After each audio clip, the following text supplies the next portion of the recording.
Hi there, moviegoers! Welcome to the Fathom Events 85th anniversary presentation of The Wizard of Oz. My name is Tori. I'm a Wizard of Oz historian, and I host the Oz vlog on TikTok, Instagram, and YouTube. There is nothing quite like seeing Oz on the big screen in all of its Technicolor glory. No matter how many times you watch it, you'll always catch something new. Let's see how much you know about The Wizard of Oz. Actor Frank Morgan played the title role of the wizard, but he wore many hats in the merry old land of Oz. How many characters did Morgan portray in total? Is it A, 3, B, 2, C, 5, or D, 10? The answer? 5. In order of appearance, Frank Morgan played Professor Marvel, the doorman, the cabbie, the guard, and the Wizard of Oz himself. Judy Garland delighted audiences as Dorothy Gale, but Dorothy would be lost without her little dog Toto. What breed of dog was selected to play Dorothy's furry companion? A, a Scottish Terrier, B, a Cairn Terrier, C, a Yellow Labrador, or D, a German Shepherd? Answer: Cairn Terrier. Little Toto was played by a Cairn Terrier named Terry. Owner and dog trainer Carl Spitz was on set every day to assist Terry in her journey down the Yellow Brick Road. At one point during filming, one of the witch's guards accidentally stepped on one of Terry's little paws, leaving her out of work for 2 weeks. She convalesced at Judy Garland's home, and Judy fell so in love with little Terry that she offered to buy her off of Spitz. He declined, however, and Terry continued her Hollywood career with the new name Toto. This song, named for a popular dance craze of the time, was cut from the finished version of the film. Is it A, the Jitterbug, B, the Foxtrot, C, the Charleston, or D, the Electric Slide? Answer: the Jitterbug.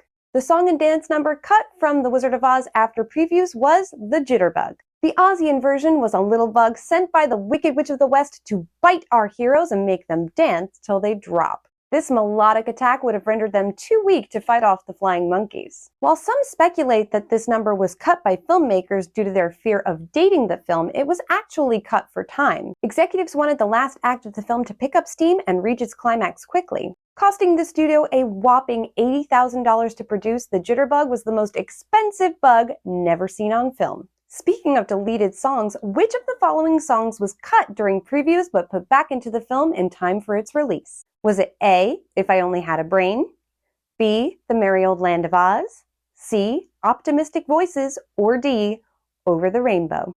The answer? Over the Rainbow.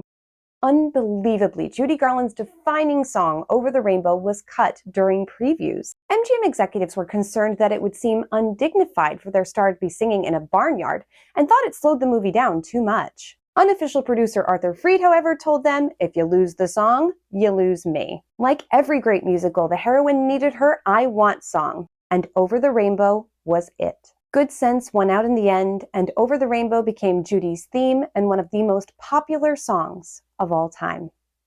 Don't be fooled by this next one. Fill in the blank. As Dorothy is getting ready to leave Oz, Glinda says to her, "Close your eyes and blank your heels together 3 times. Is it A, smack, B, tap, C, click, or D, clash? Answer: tap. This is possibly one of the most misquoted lines in all of cinema history. No one in The Wizard of Oz ever tells Dorothy to click her heels. Glinda tells her to tap them together 3 times in the end, but if you ask around, people will swear they heard click. Walt Disney inspired The Wizard of Oz in many ways, but there's actually a more obvious crossover between the House of Mouse and Oz. Which Disney princess's voice can be briefly heard in the movie? Is it A, Snow White, B, Sleeping Beauty, C, Cinderella, or D, Elsa?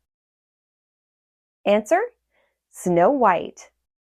Voice actress Adriana Caselotti, who provided the sweet soprano voice of Snow White in Disney's Snow White and the Seven Dwarfs, can briefly be heard in The Wizard of Oz. During If I Only Had a Heart, you can hear her say, "Wherefore art thou, Romeo?" in response to Jack Haley's Tin Man. Thank you so much for joining me for a few minutes of Oz trivia. If you enjoy the history of Oz and would like to learn more, please consider following me at the Oz Vlog on all of our social media platforms. Now settle in, hold on to your breath, hold on to your heart, hold on to your hope, and enjoy the Fathom Events 85th anniversary presentation of The Wizard of Oz.